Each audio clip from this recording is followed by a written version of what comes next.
vamos a hablar de uno de los vehículos que tuvimos a prueba justo el día de ayer, mi querido Ricardo Portilla. Ya había llegado la primera ejecución de la e-tron, de la Audi e-tron. Una, híjole, si podemos llamarla camioneta por las proporciones, por las orientaciones y por el equipamiento, digámosle camioneta, pero me parece que es un nuevo concepto, una nueva categoría en la que está incursionando Audi. Es un vehículo, como ustedes bien saben, 100% eléctrico.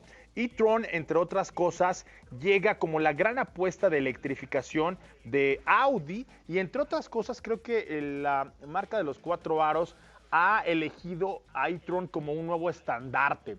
Recuerden que en teoría para el 2040 prácticamente la mitad del portafolio de productos que se comercializan en algunos mercados, como el mercado de Europa, tiene que estar electrificado. Inclusive hay algunas ciudades en las que ya no permitirán que circulen autos impulsados por motores a combustión interna. Entonces e-tron cobra mucho sentido. Sin embargo, a e-tron no lo podemos considerar un único vehículo. Hay que contemplar que e-tron va a ser una familia de vehículos eléctricos en donde llega ya una nueva ejecución a la que se le conoce como Sportback.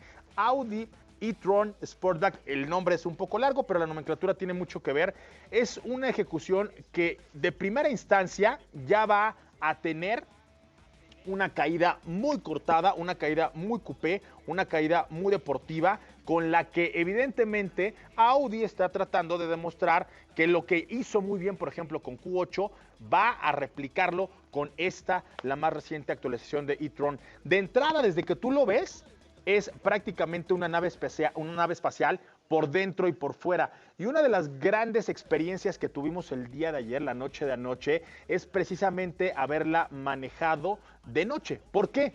Porque es un vehículo que cobra una personalidad totalmente distinta. El sistema de iluminación, Ricardo, se transforma por completo y haz de cuenta que lo que te rodea se convierte en una especie de consola de un videojuego y la iluminación te va marcando las rutas por las que tú vas andando, es decir, pone un esquema muy particular en el asfalto en donde son guías las que van marcando tu camino. Yo, por ejemplo, la pude manejar en la autopista y es un auto que me hizo sentir así, como si estuviera en una consola de videojuegos por los patrones de iluminación que sigue en la parte delantera. En la parte posterior tiene una saga, tiene una única calavera que corta toda la parte posterior y esta también la hace verse muy deportiva, pero también la hace comunicarse de muy buena forma con los vehículos que te rodean.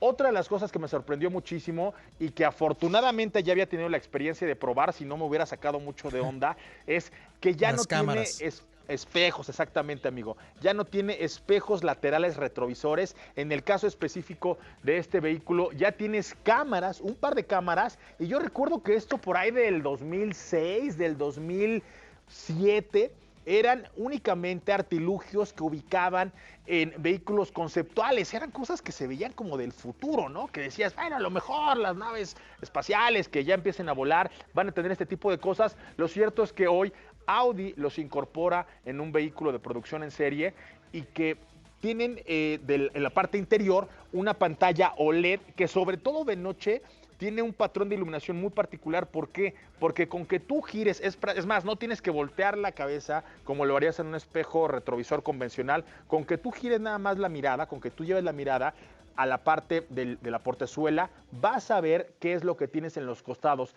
Esto de primera instancia luce muy futurista, luce muy moderno, pero no solo tiene que ver con cómo se vea, sino tiene que ver con las funciones que pueda llegar a tener, que pueda llegar a incorporar en temas de seguridad.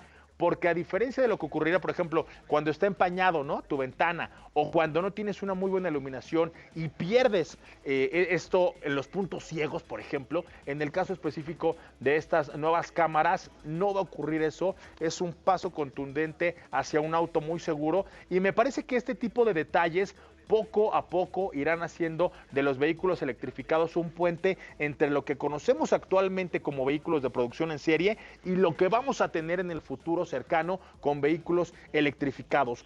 Otro detalle que me encantó, y es algo que tengo que decir porque no debo ser considerado como el tipo más eficiente en términos de conducción. Yo la verdad es que ataco el acelerador y cuando me emociono con un vehículo como este, que prácticamente en cuando tú pisas el acelerador entrega un caudal de torque enorme, es decir, entrega una respuesta muy deportiva. Cuando salí de la redacción más o menos tenía unos 320, unos 350 kilómetros de autonomía, la carga estaba prácticamente al 100, de inmediato salí al segundo piso del periférico y ahí empezamos a pisar un poco el acelerador y cuando me di cuenta pasé la caseta y en las primeras curvas de Río Frío con dirección a la ciudad de Cuernavaca, ya había bajado de 350 a 200 kilómetros de autonomía. Yo no había recorrido ni 50 kilómetros y ya estaba tentando en contra del consumo de combustible, energía, y dije, en la torre, pues voy a tener que dejarlo cargando toda la noche para recuperar. Y empecé a picarle los botones a la camioneta, Ricardo, y descubrí un modo que no es mi modo favorito y que es un modo que, me confieso, no suelo elegir nunca, que es el modo Efficiency.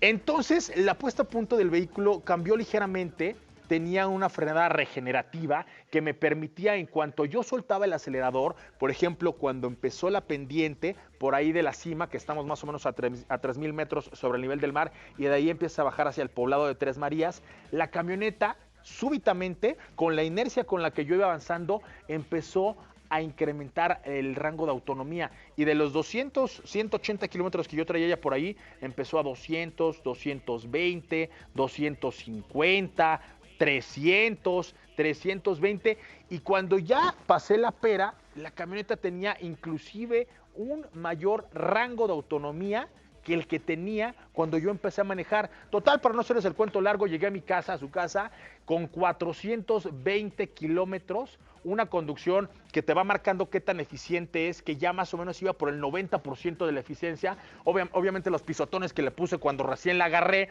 me condenaron, pero al otro día de regreso ocurrió lo mismo. Como era subida, tuve que esperar a las pendientes y ahí tratar de hacer el modo vela y este modo regenerativo.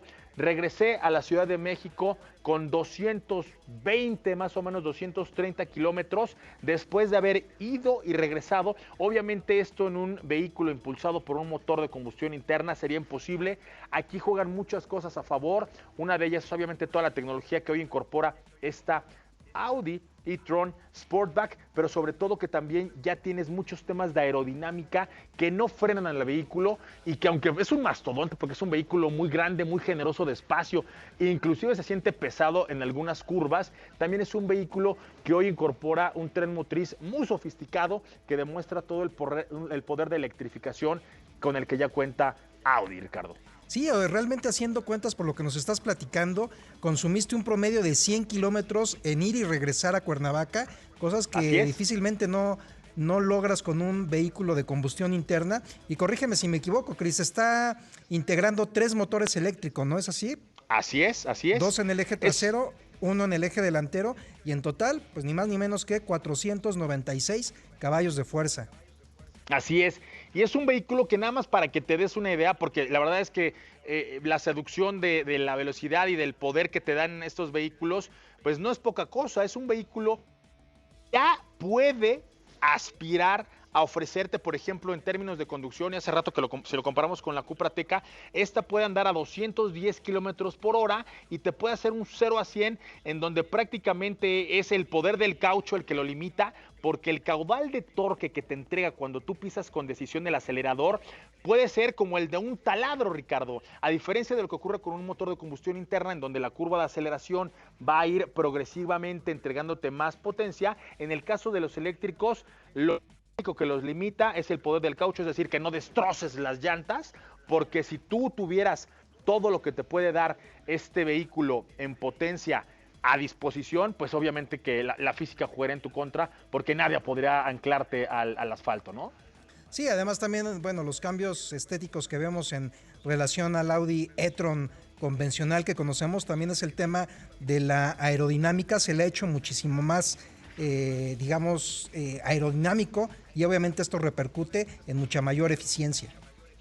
Así es, justo estos detalles que antes frenaban al e-tron convencional, que marcaban un coeficiente de aerodinámico de 0.28, en el caso específico de e-tron Sportback se va hasta 0.26, lo cual evidentemente ayuda a consumir menos energía, pero también a hacer aceleradas mucho más deportivas de lo que conocemos en la otra ejecución. La verdad es que me encantó, me gusta que este tipo de vehículos con este tipo de caballos de fuerza, motorizaciones, innovaciones tecnológicas, toda la electrificación, todo el diseño, pues estén llegando sobre todo a mercados como el nuestro, en donde todo el tema de los eléctricos es todavía muy incipiente, no tenemos a lo mejor la infraestructura, no tenemos a lo mejor todos los cargadores que tienen en otros países, pero lo que sí me dejó un grato sabor de boca es que nosotros mismos con la conducción podamos resolver esas deficiencias que hay en tema de cargador con la pura conducción. Si tú te vuelves consciente, si tú te vuelves responsable y si tú dices, porque ¿cuánto pude haber ganado a lo mejor en tiempo